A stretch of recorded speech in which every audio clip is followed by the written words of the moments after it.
है कि क्या उनको सुविधा दे रहे हैं, हाजी वालों को कुछ पैसा रुपया या कुछ दे रहे हैं, आप प्रोवाइड कर रहे हैं क्या? नहीं, देखिए हज यात्रियों को जो है पैसे के लिए, रियाल वगैरह के लिए हज मंजिल में SBI का काउंटर है जहां उनको ट्रैवल कार्ड और फॉरेक्स कार्ड की सुविधा मिल सकती है। नहीं, पैसा तो वो अपना लगाएंगे ना, कार्ड देंगे ना आपसे। जी हाँ। अस्सलामु अलैकुम, मैं ज़मीर अहमद अंसारी और आप देख रहे हैं जेड न्यूज़ फॉर यू।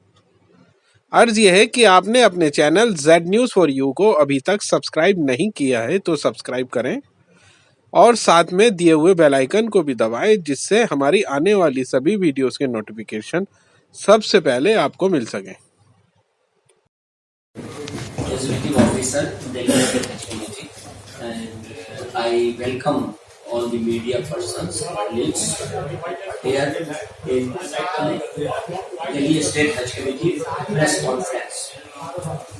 मैं Ashfaq Ahmad Arfi, executive officer Delhi state Haj committee, सबसे पहले यहाँ उपस्थित अपने सभी मीडिया बंधुओं, फ्रेंड्स, कोलीग्स और प्रेस्टीजियस जो मीडिया ग्रुप के रिप्रेजेंटेटिव्स हैं, उनका दिल्ली स्टेट हज कमेटी की ओर से आयोजित इस आज के प्रेस कॉन्फ्रेंस में उनका इस्तकबाल करता हूँ, स्वागत करता हूँ। दिल्ली स्टेट हज कमेटी की तरफ से ये जो प्रेस कॉन्फ्रेंस बुलाई गई है, दिल्ली स्टेट हज कमेटी ने हज यात्रा जो अभी 21 तारीख से पहली फ्लाइट जो हमारी हज की है वो 1:50 पे 22 तारीख यानी 22 मई की डेट लग जाएगी, वो शुरू होगी। उस संबंध में हमने हाजियों की सुविधा के लिए, उनकी सहूलियात के लिए क्या क्या अरेंजमेंट किया है, कई चीजें जो बहुत नई पहली बार की गई हैं, उन सब पर आपको जानकारी प्रदान करना इसका मकसद है। और इस बार जो हज यात्रा है उसमें कुछ नए अरेंजमेंट्स किए गए हैं, कुछ व्यवस्थाएं बदली गई हैं, उन सब पर विस्तार से जो हज कमेटी की मोहतरमा कौसर जहां बेगम साहिबा चेयरपर्सन है, आप ही की देख रेख में, आपके सानिध्य में, आपके मार्गदर्शन में, आपकी लीडरशिप में ये इस साल की सारी जो हज यात्रा है वो शुरू हो रही है और संपन्न होगी। मैं सबसे पहले आपको ये बता देना चाहता हूँ कि हज कमेटी यानी दिल्ली स्टेट हज कमेटी की ओर से ये प्रेस कॉन्फ्रेंस बुलाई गई है, इसलिए आपके जो भी प्रश्न होंगे वो दिल्ली स्टेट हज कमेटी की ओर से जो व्यवस्थाएं की गई हैं और की जा रही हैं उससे ही संबंधित होंगी। जो हज कमेटी ऑफ इंडिया है या मिनिस्ट्री ऑफ माइनॉरिटी अफेयर्स है, उससे संबंधित जो प्रश्न हैं, जो बातें हैं, वो इससे पहले भी होती रही हैं और जो कंसर्न मिनिस्टर है उससे भी आप लोग वार्ता और प्रेस कॉन्फ्रेंस करते रहे हैं। तो मैं ज्यादा टाइम न लेते हुए एक बार फिर आप सबका स्वागत करता हूं और धन्यवाद व्यक्त करता हूं कि आप सब हमारी रिक्वेस्ट पर इस प्रेस कॉन्फ्रेंस में एक बड़ी संख्या में उपस्थित हुए। और मैं इसी के साथ बहुत ही अदब और एहतराम से गुजारिश करता हूँ, रिक्वेस्ट करता हूँ अपनी चेयरपर्सन मोहतरमा कौसर जहां बेगम साहिबा से कि इस प्रेस कॉन्फ्रेंस का बाज़ाब्ता आगाज करें और मीडिया को एड्रेस करें।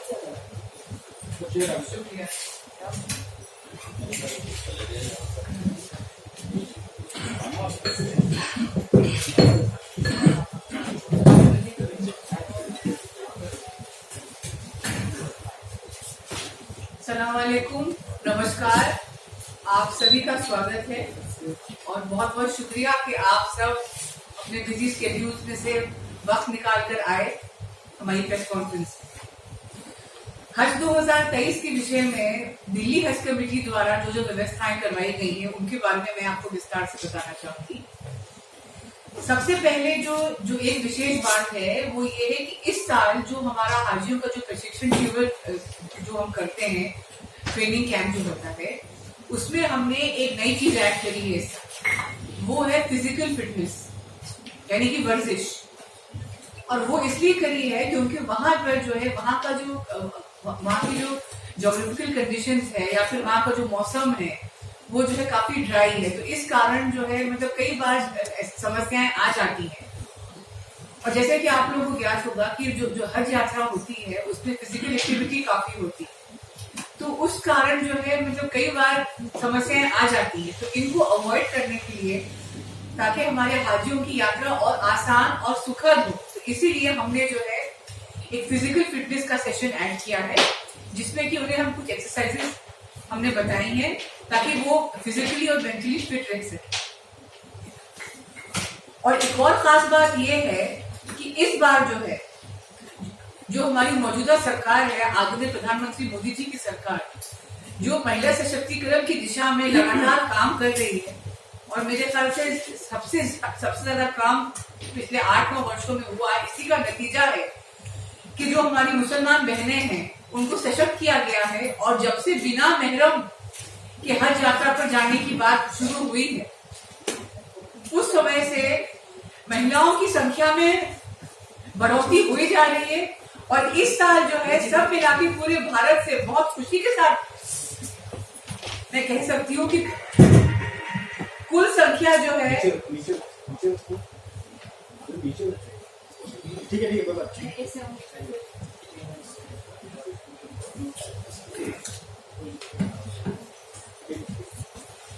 कुल संख्या जो है पूरे भारत में बिना महरम की महिलाओं के 4,314 महिलाएं जो कि हज यात्रा पर जा रही है बिना महरम के। ये जो है महिलाओं को आत्मनिर्भर बनाने का एक प्रयास है कि चाहे वो आर्थिक रीजन से हो या फिर हज पर जाने के लिए महिला किसी पर डिपेंडेंट ना हो, वो आत्मनिर्भर बने। और दिल्ली से जो है 39 ऐसी महिलाएं जा रही हैं। दिल्ली स्टेट हज कमेटी दिल्ली के अतिरिक्त 8 और राज्यों के हाजियों के लिए हज ट्रांजिट कैंप की व्यवस्था करती है। पिछले वर्ष कुछ 8,000 हज यात्री थे, लेकिन इस बार यात्रियों की संख्या जो है पिछले वर्ष की तुलना 3 गुना हो गई। तो इस वर्ष करीब 24,000 यात्री होंगे। दिल्ली स्टेट हज कमेटी ने अपने सभी 22,000 हज यात्रियों के लिए, अभी तक संख्या 22,000 है क्योंकि अभी तक वेटिंग लिस्ट पूरा क्लियर नहीं हुआ है, अभी हम वेट कर रहे हैं, जैसे होगा आपको अपडेट किया जाएगा। में जो ऐतिहासिक रामलीला मैदान है और उससे निकट दरगाह फैज़ इलाही के कैंपस में पूरी तरह से एक विशाल एसी ट्रांजिट कैंप की व्यवस्था की गई है, ताकि हमारे हज यात्रियों को गर्मी और धूप से बचाया जा सके। रामलीला ग्राउंड पर से एयरपोर्ट तक हज यात्रियों के लिए लो फ्लोर एसी बसेस की व्यवस्था की गई है, ताकि हमारे हज यात्रियों को, खासकर के वृद्ध यात्रियों को, किसी तरह की समस्या का सामना ना करना पड़े। हज यात्रियों को अपना सामान भी बस में लोड करने के लिए हमने इस बार अलग से लोडर्स की व्यवस्था की गई है, ताकि उन्हें अपना सामान चढ़ाना या उतारना ना पड़े। अल्पसंख्यक मंत्रालय द्वारा हज यात्रियों के लिए सरकारी डॉक्टरों द्वारा सत्यापित स्वास्थ्य प्रमाण पत्र प्रस्तुत करना अनिवार्य किया गया है। तो इस विषय में हमारे हज यात्रियों को कई बार समस्याओं का सामना करना पड़ रहा था। तो इसके लिए हमने हज मंजिल में स्वास्थ्य निदेशालय दिल्ली सरकार को रिक्वेस्ट किया और एक टीम को बिठाया गया हज मंजिल पे, ताकि हमारे आज़मीन हज जो है हज मंजिल आए और अपना फिटनेस सर्टिफिकेट ले जाए। और जहां तक करेंसी का सवाल है, उसके लिए एसबीआई द्वारा जो है एसबीआई का काउंटर भी लगाया गया है हज मंजिल पे।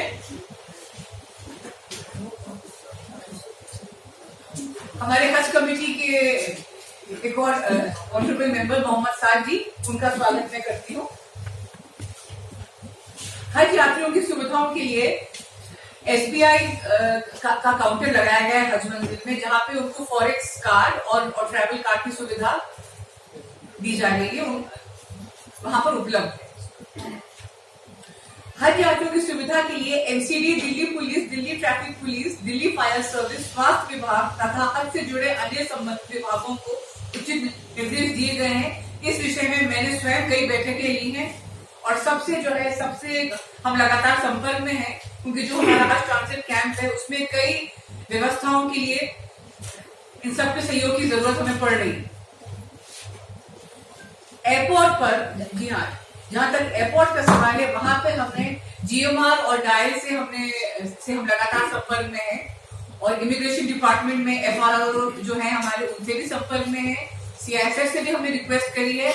इस बार एयरपोर्ट की व्यवस्थाओं के विषय में ये है कि हमने अलग से 4 इमिग्रेशन काउंटर बनवाने की रिक्वेस्ट दी है जो केवल हमारे हज यात्रियों के लिए होगी, ताकि उन्हें लंबी कतारों में ना खड़े होना पड़े, खास करके महिलाओं को और वृद्ध जो हमारे हाजी हैं उनकी सुविधा की है। और CISF में भी जो है सिक्योरिटी चेक के लिए जो है हमने पूरा प्रयास किया है और उनसे रिक्वेस्ट करी है कि एक्स्ट्रा एक्सरे मशीन लगाए जाएं अगर जरूरत पड़ेगी, ताकि हमारे हाजियों को जो है लंबी कतारों में ना खड़ा होना पड़े और काफी समय तक वेट ना करना पड़े। और जो हमारे वृद्ध हज यात्री हैं उनके लिए सिक्योरिटी चेक के बाद बगियों की व्यवस्था की गई है, क्योंकि जैसे आप लोगों को जानकारी होगी T3 पे काफी चलना पड़ता है, तो इस विषय में जो है उनको काफी समस्याओं का सामना करना पड़ सकता है, इसके लिए हमने खास करके बगियों की व्यवस्था करी। सिक्योरिटी चेक के बाद हज यात्रियों के लिए एक अलग से पैसेज बनाया जा रहा है, ताकि उनको अन्य यात्रियों के साथ संपर्क में ना आना पड़े, उससे जो है कंफ्यूजन अवॉइड करने का प्रयास है। और बोर्डिंग के टाइम पे, एयरक्राफ्ट में बोर्डिंग के टाइम पे हज यात्रियों के लिए हमने इस बार एरोबिक्स की सुविधा भी उपलब्ध कराई है, ताकि जो खासकर हमारे वृद्ध यात्री हैं या फिर जिनको कोई फिजिकल प्रॉब्लम है तो वो उनको जो सीढ़ियां वगैरह ना चढ़ना पड़े।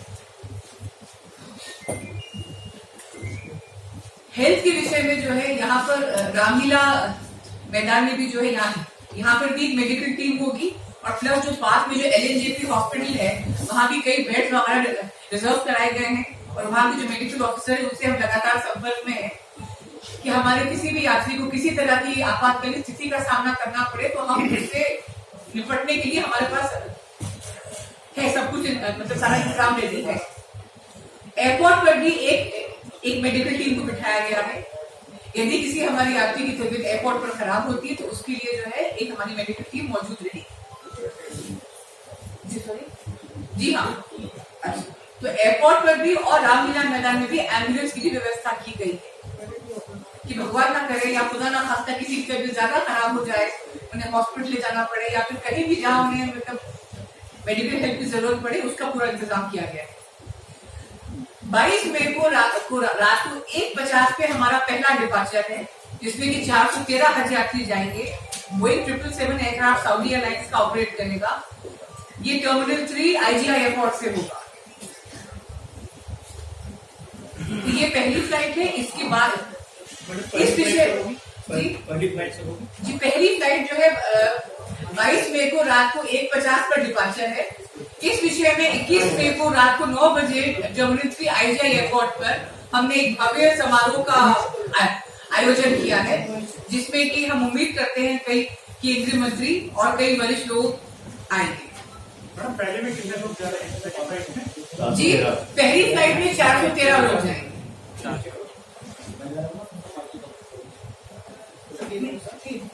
सॉरी एज अ करेक्शन, ये अभी चेंज हुआ है। पहली फ्लाइट में 381 लोग जाएंगे। 381 is the capacity of the first flight. इसके बाद ये कुछ चेंज हो सकता है, कुछ लास्ट फ्लाइट पे कुछ संख्या मतलब और भी घट सकती है। तो इस विषय में हमने जो है मतलब पिछले वर्ष के मुकाबले एक बड़े पैमाने पर एक भव्य समारोह का आयोजन किया गया है टर्मिनल 3 IGI एयरपोर्ट पे 21 तारीख को रात को 9 बजे। ये बच्चा थोड़ा पीछे हो जाए, हल्का सा ये वाला थोड़ा सा आगे बैठ, थोड़ा सा। ये कार्यक्रम हमारे हाजियों की विदाई के लिए किया गया है। ये फर्स्ट इनॉग्रेल फ्लाइट का प्रोग्राम और 3 जुलाई से लेकर 22 जुलाई तक वापसी की हज फ्लाइट के बाद भी एक विशाल समापन समारोह का आयोजन किया जाएगा दिल्ली स्टेट हज कमेटी द्वारा। T3 पे जी नहीं, ये जो है ये तो अभी जो है अभी देखिए, अभी इस विषय में आपको अपडेट किया जाएगा, क्योंकि अभी जो है हमारी बातचीत चल रही है कि एयरपोर्ट पे होगा या फिर हज मंजिल में होगा, आपको अपडेट कर दिया जाएगा। और पहला समारोह जो है 21 मई को रात को 9 बजे ITI एयरपोर्ट, जी हाँ, डिपार्चर गेट नंबर 8 से एंट्री है टर्मिनल 3 और T3 पे डिपार्चर गेट नंबर 8 को एक्सक्लूसिवली हाजियों के लिए ही रखा गया है। जी हाँ, उस पूरे एरिया को हम कॉर्डन ऑफ करवाएंगे और उसमें केवल हाजियों की ही एंट्री हो। दिल्ली से टोटल कितने हाजी इस बार जा रहे हैं? दिल्ली से टोटल देखिए संख्या अभी तो 22,000 है। ये दिल्ली के कितने हाजी हैं? दिल्ली के, जी हाँ, मैं दिल्ली की बात कर रही हूँ। दिल्ली के जी हाँ, दिल्ली, सॉरी, दिल्ली से जो है पहले 2540 थे, लेकिन अब 366 वेटिंग क्लियर हुई है, तो उसमें आप ऐड कर लीजिए, अभी तक की संख्या ये है, तो समझिए 2800 2500 2686। जी हाँ, जी हाँ, मैम एक चीज क्लियर कर लेते जी हैं, प्लीज। ये जो हम 24,000 हज यात्री जा रहे हैं दिल्ली से, वो दिल्ली के किन राज्यों से होंगे? ये होंगे, दिल्ली से मतलब ये जो है ये होंगे, मैम ये 24,000 है, कुछ इनका परफेक्ट कुछ और नंबर है? ऐसा अभी जो है ना, देखिए वेटिंग लिस्ट अभी क्लियर हुई नहीं एग्जैक्ट नंबर, बट मैं आपको जो डिटेल मेरे पास है, जो संख्या मेरे पास है, बिहार से हमारे पास 226 यात्री हैं, दिल्ली से 2,500 थे, लेकिन अब वेटिंग क्लियर होगी तो संख्या बढ़ गई है। हरियाणा से 1726, हिमाचल प्रदेश से 72, जम्मू कश्मीर से 675, पंजाब से 308, राजस्थान से 258, उत्तर प्रदेश से सबसे ज्यादा संख्या है, सॉरी उत्तराखंड से संख्या ज्यादा है, उत्तर प्रदेश से 12774 इज द फिगर। जी हाँ, उत्तर प्रदेश। और उत्तराखंड से 1468 इज द फिगर। पंजाब से 308 308। उत्तराखंड से 1468 इज द फिगर। अभी वेटिंग क्लियर होगी, इसके बाद भी संख्या बढ़ सकती है। ये तमाम फ्लाइट्स पहले फेज में जाएंगे या सेकंड फेज में भी होंगी? फर्स्ट फेज, ये सब फर्स्ट फेज में है। आखिरी फ्लाइट दिल्ली से कब जाएगी? 6 जून का, देखिए अभी तो 6 जून का है एज पर द शेड्यूल, लेकिन वो डेट एक्सटेंड हो सकती है। कितना है टोटल? 12,774। मैम सभी पैसेंजर सऊदी एयरलाइन से भेजे जाएंगे? जी हाँ, इस बार सऊदी एयरलाइंस ही ऑपरेट कर रही है। सब्सिडी है लेकिन इस बार तो नहीं है। इस बार नहीं। कितना है कॉस्ट? दिल्ली से जाने वाले हाजियों का क्या खर्च इस बार आ रहा है? कॉस्ट कितना है दिल्ली से? 3 लाख 350, राउंड फिगर 350 पर, जी हाँ, पर इसमें सब्सिडी नहीं दी जाएगी? देखिए ऐसा है, हज पॉलिसी में अगर आप देखें तो पिछले साल से हज 50,000 सस्ता हुआ है। कोई सस्ता नहीं हुआ मैडम, अलग से रियाल लेने पड़ रहे हैं लोगों को। पहले 4,10,000 में 2,000 के रियाल मिलते थे। अलग से अपने खर्चे के लिए ले रहे हैं? अलग से अपने खर्चे के लिए ले रहे हैं या वैसे? ऐसा है, अभी एक सवाल आया सब्सिडी के बारे में। जी हाँ, तो सब्सिडी की बात तो बहुत जग जाहिर है और एक पुरानी बात हो गई है कि सब्सिडी जो गवर्नमेंट ऑफ इंडिया की तरफ से हुआ करती थी वो केवल एयर फेयर पे हुआ करती थी। There are so many components in the Hajj expenditure, तो वो सिर्फ एयर फेयर पे हुआ करती थी और वो सब्सिडी बहुत पहले यानी आई थिंक 2017 या 18 में समाप्त हो चुकी है। तो अब सब्सिडी का तो कोई प्रश्न ही नहीं है, उस पर मैं समझता हूँ कि इट इज वेरी क्लियर। पहले के मुकाबले इस बार का जो खर्च है वो कितना कम हुआ है? कितने साल के मुकाबले? देखिए खर्च जो कम होने की बात है, कम और बेशी होने का जो मामला है वो दोनों हुकूमतों के बायलैटरल एग्रीमेंट पे होता है। बिल्कुल। और वो बायलैटरल एग्रीमेंट के अकॉर्डिंग जो खर्चे आते हैं वो होते हैं। तो वो कम और बेशी होने का जो मामला है वो तो मंत्रालय से रिलेटेड है। लेकिन सर हम तो आपसे सवाल कर रहे हैं कि खर्च कितना है, पिछले साल कितना हुआ था? हमारा सवाल मंत्रालय से नहीं आपसे, इस साल कितना लिया जा रहा है? इसमें सऊदी गवर्नमेंट के पैसे पड़ गए हैं, सऊदी गवर्नमेंट से नहीं, इस साल कितना इस साल टोटल पर पर्सन कितना जा रहा है और कितने साल कितना? परफेक्ट फिगर कितना है उसका? 3 लाख रुपए जा रहे हैं। सर 1 मिनट परफेक्ट फिगर भी पूछने दीजिए ना। जी मैं बता रहा हूँ। देखिए डिफरेंट एम्बार्केशन पॉइंट से जो खर्चे हैं वो अलग है। जो दिल्ली का खर्चा है मैं बता रहा हूँ, जो दिल्ली से जो हाजी जाएंगे दिल्ली एम्बार्केशन पॉइंट से, उनका दो सेगमेंट होते हैं।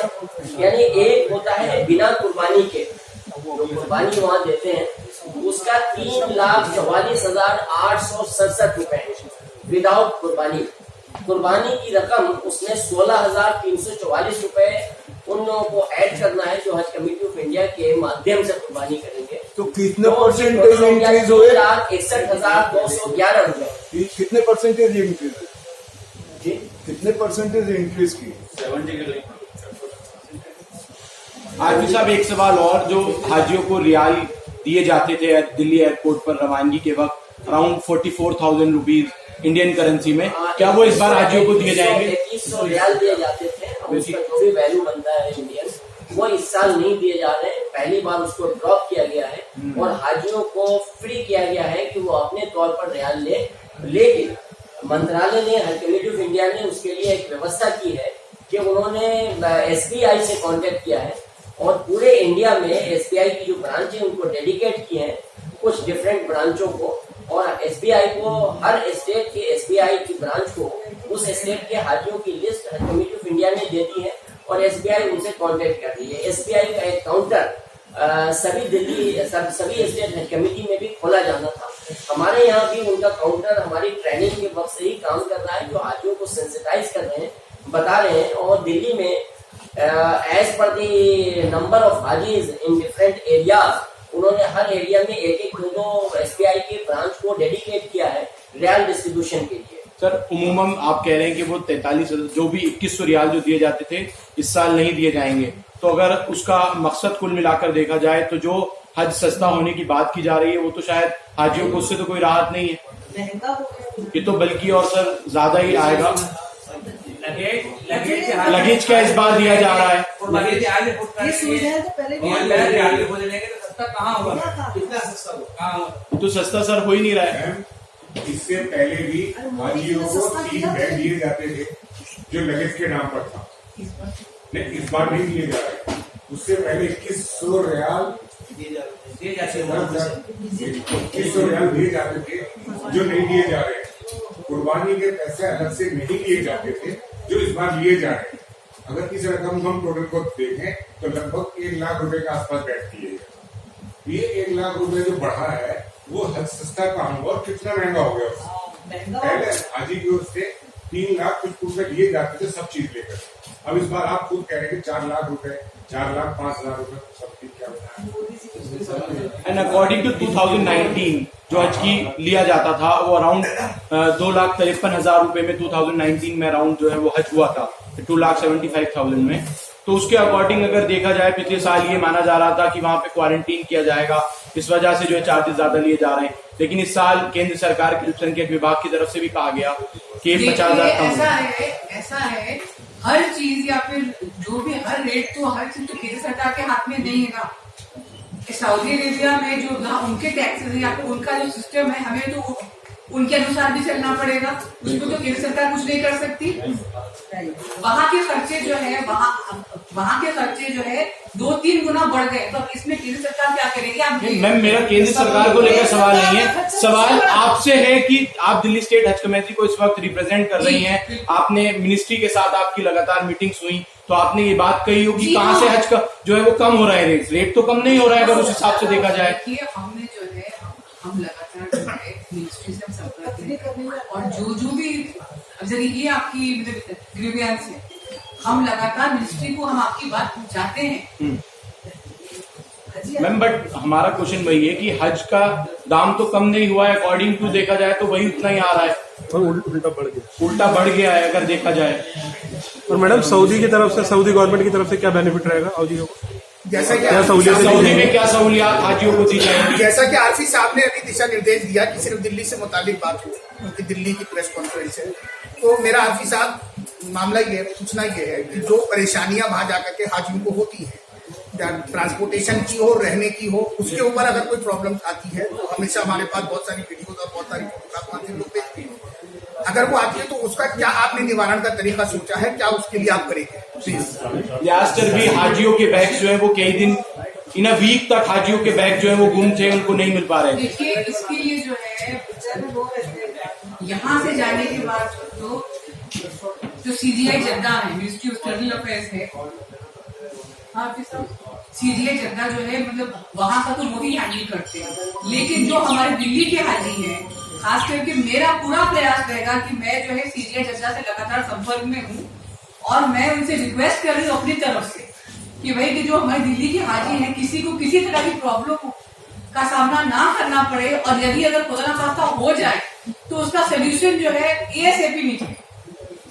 मतलब कोई सुनने वाला हो, उनको ये ना हो कि वो परेशान भुगते रहे, या उसके लिए कोई व्हाट्सएप नंबर वगैरह जारी, कोई नंबर ऐसा जारी किया जाना चाहिए, हाजियों के पास होना चाहिए नंबर। मेरी उनसे बातचीत चल रही है इस विषय में, आपको जल्दी अपडेट किया जाए, डायरेक्ट जो हाजी जी हाँ, दिल्ली फोन कर सके। जी हाँ, जैसे आजकल व्हाट्सएप का जमाना है, प्रॉब्लम मुझे आई, खुदा ना करे मैंने फौरन आपको व्हाट्सएप आपकी बात आपने फौरन निवारण करना है उसका। बिल्कुल, आपकी बात बिल्कुल सही है और इस विषय में मेरी बात चल रही है उनसे, और जल्दी मतलब इसका समाधान निकलेगा, आपको अपडेट किया जाएगा जल्दी। दिल्ली सरकार ने जो नोटिस दिया हजबंद में डालेगा, उसका मामला सॉर्ट आउट हुआ क्या? देखिए, दिल्ली सरकार ने जो है, आप ये बताइए, ये नोटिस हमें आया 27 मार्च को। ये जो है इतने सालों से तो कोई नोटिस आया नहीं, इतने सालों में ऐसा कोई नोटिस आया है कि जी ठीक है आपका बकाया है, किराया बकाया है, लेकिन इतना स्ट्रॉन्ग एविक्शन का नोटिस तो कभी नहीं आया अभी तक। मैंने कार्यभार संभाला 20 फरवरी को, 27 मार्च को एक नोटिस आता है, जो भी रमजान के मुकद्दस महीने में। मैम क्या समझा जाए, अभी भी केंद्र और दिल्ली सरकार के बीच हज कमेटी में खींचतान जारी है, ये समझा जाए। देखिए ऐसा है, आप ये देखिए ना, मुसलमान समुदाय को आप क्या संदेश दे रहे हैं? मैडम नोटिस का बताओ ना पहले क्या मतलब। जस्ट वही तो बात हो रही है कि आपको 1,32,00,000 के आसपास रकम जो है आपको पे करनी पड़ेगी, जिसमें कि इंटरेस्ट भी जुड़ा हुआ था, और आप सबको जानकर भी इस्लाम में ब्याज हराम है, और वरना आप 10 दिन में खाली करिए हज मंजिल। तो इस विषय में हमने एलजी साहब से रिक्वेस्ट करने हम गए थे, और उन्होंने हमें पूरा आश्वासन दिया कि जो बेस्ट हो सकेगा वो हमारी पूरी मदद करेंगे। एलजी को कुछ करना है मैडम, आपने कहा कि दिल्ली सरकार को अधिकारी आ रहे हैं, जिसमें आईएएस की है, आईपीएस की है, और सबसे ज्यादा महिलाओं की संख्या है, जिसमें तकरीबन 250 के आसपास है, जो मेडिकल स्टूडेंट के तौर पर वहाँ पर है। जी, वो टोटल उनका काम किस तरीके से होगा, क्योंकि अभी 2 दिन जी हाँ, इसी से जुड़ा हुआ मेरा सवाल है। जैसे तो मंत्रालय ने ये भी कहा तो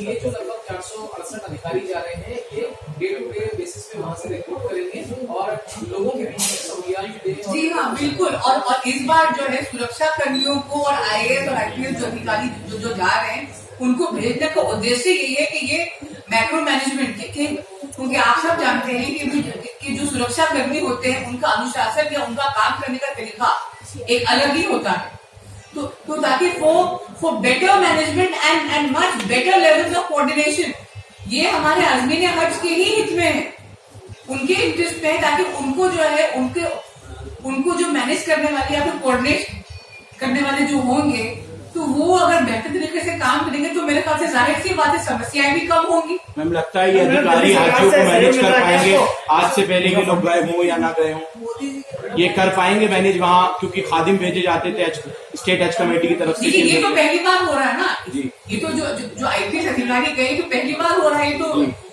तो हज के बाद ही पता चलेगा।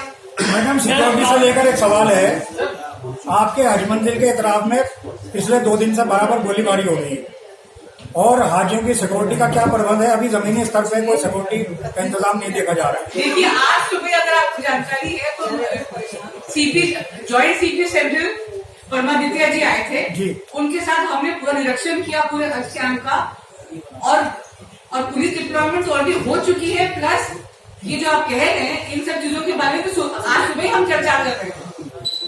डायल की जो बसेस हाजियों को लेके जाएंगी, उनके साथ क्या एस्कॉर्ट जाएगा? जी हाँ, बिल्कुल, हर बस में एक अटेंडेंट होगा, ड्राइवर होगा, अटेंडेंट होगा, बिल्कुल होगा एस्कॉर्ट, उसके बिना कैसे भेजेंगे? मैम, आपने दिल्ली सरकार को मेडिकल जी हाँ, और एक मिनट और, मतलब एक और बात मैं आप लोगों को बताना भूली, वो ये है कि उनके हमारे हाजी जो है डिपार्चर से 8 घंटे पहले, डिपार्चर से 8 घंटे पहले जो है वो हज मंजिल से निकलेंगे, तो कोई व्यक्ति अगर 8 घंटे पहले निकल रहा है तो उसके बाद वो एयरपोर्ट पहुंचेंगे, एयरपोर्ट पहुंचने के बाद सिक्योरिटी चेकिंग वगैरह तो सारी प्रक्रिया के बाद फिर जब वो पहुंचेंगे अंदर, उनको सऊदी एयरलाइंस द्वारा या फिर जो हम लोग जो सऊदी एयरलाइंस और हम लोग मिलकर जो करते प्रोवाइड करते मील बॉक्स, उनको उस समय दिया जाएगा। तो इस बार तो फिर इस बारे में जो है ना हमने सोचा कि भाई हमारे इतनी देर क्या होगा, हमारे हज यात्रियों को ऑब्वियसली किसी को पानी चाहिए, किसी को जो है किसी को भूख लग जाए, तो इसलिए मैंने जो है पूरा प्रयास किया है और डायर से हमने जो है रिक्वेस्ट किया है इस बार जो है जैसे हमारे यात्री बस में बैठेंगे, बस में एक अटेंडेंट होगा और साथ में जैसी बस चलेगी उनको बस में भी रिफ्रेशमेंट दिया जाएगा, पानी की बोतल और कुछ हल्का एयरपोर्ट में पहुंचने के बाद उसका इंतजाम होगा वहाँ। जी हाँ, एयरपोर्ट पहुंचने से पहले रास्ते में भी उनको रिफ्रेशमेंट। मैम आपने कहा कि दिल्ली सरकार से आपने रास्ता कायम किया है कि डॉक्टर्स की टीम को जो है वो डिप्लॉय किया जाए हज यात्रियों की सुविधा के लिए। मैं ये जानना चाहता हूँ क्या दिल्ली सरकार की तरफ से वो डॉक्टर्स की टीम जो है वो आ गए, उन्होंने अपना जिम्मेदारी संभाल ली है, और दिल्ली सरकार की तरफ से आपको कितना सहयोग मिल रहा है? क्योंकि आपने कहा कि मोदी सरकार ये कर रही है, काफी अच्छा काम कर रही है, तो दिल्ली सरकार की भूमिका इसमें क्या है?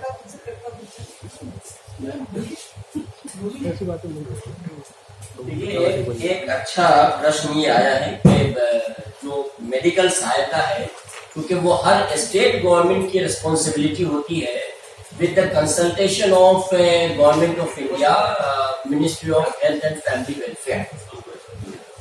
तो जो दिल्ली गवर्नमेंट की ओर से, और मैं दिल्ली गवर्नमेंट की बात ही नहीं कर रहा हूँ बल्कि हर स्टेट गवर्नमेंट की ओर से ये सहायता प्रोवाइड की जाती है। हमने यहाँ पर मेडिकल टीम 2 फेज में डिप्लॉय किया।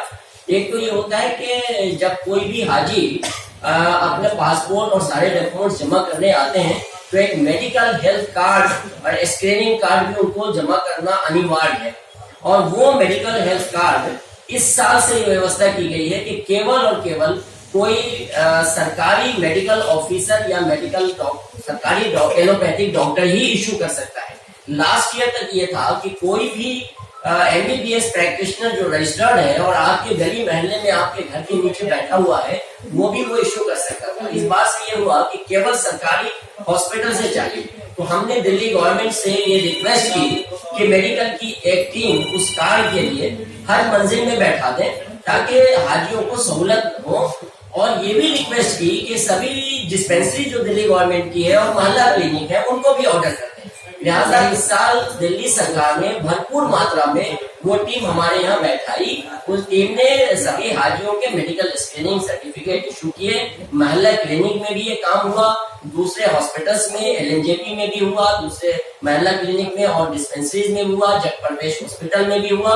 ये मेडिकल स्क्रीनिंग का काम हुआ दिल्ली गवर्नमेंट के directorate of health and family welfare department की तरफ से, डायरेक्टर ऑफ हेल्थ की तरफ से। दूसरे फेज में सभी हाजियों को मेनिंजाइटिस, इन्फ्लुएंजा के टीके लगते हैं और ओरल पोलियो पिलाया जाता है। उसके लिए भी हमने दिल्ली गवर्नमेंट से रिक्वेस्ट की कि अपनी एक टीम हज मंजिल में वो डेप्यूट करें, और वो टीम हज मंजिल में किस तारीख से 10 तारीख से 10 मई से कंटिन्यू काम कर रही है और आज भी कर रही है। और लास्ट फ्लाइट जाने के बाद भी जो हमारे PTOs की तरफ से जो हाजी जाते हैं प्राइवेट टूर ऑपरेटर्स की जानिब से, उनको भी वो सर्व करती रहेगी।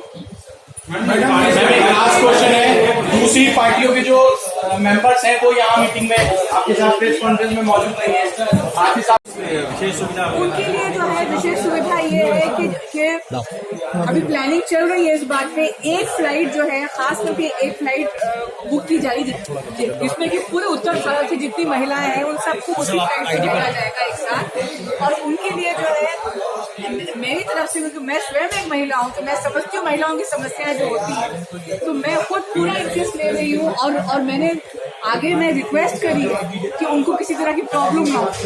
मैम दिल्ली एक बड़ा एम्बार्केशन पॉइंट है, तो टोटल दिल्ली से कितने लोग जा रहे हैं, मतलब आसपास के स्टेट को सब मिला के?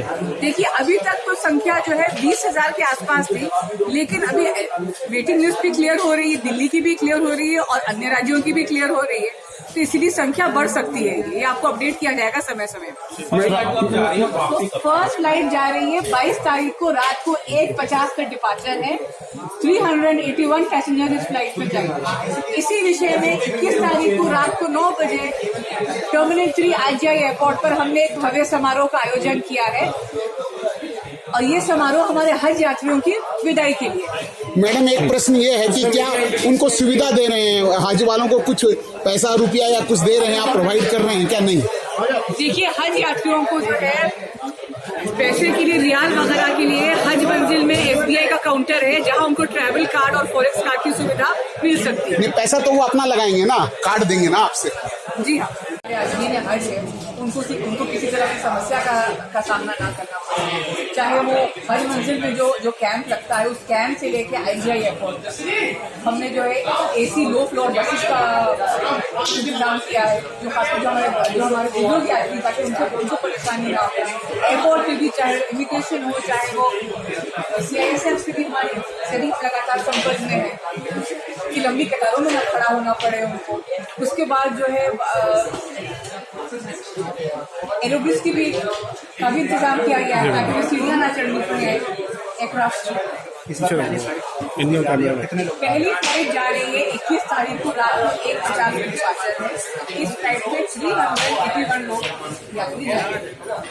इसके लिए लेकिन इस बार महिलाओं के लिए और आपने बात का ध्यान रखना क्या उसका क्या देखिए इस बार जो है क्योंकि मंत्रालय द्वारा जो है ये आया था कि आपको जो है गवर्नमेंट डॉक्टर से ही आपको मेडिकल सर्टिफिकेट आपको लाना है, इसलिए ताकि हमारे आदमी ने हज की परेशानी ना हो। हमने हज मंजिल में एक टीम बिठाई, गवर्नमेंट दिल्ली सरकार से रिक्वेस्ट किया और एक टीम बिठाई ताकि हमारे हाजी हज मंजिल पर आए और अपना मेडिकल का सर्टिफिकेट ले सकें। दिल्ली से कितने हाजी आ रहे हैं?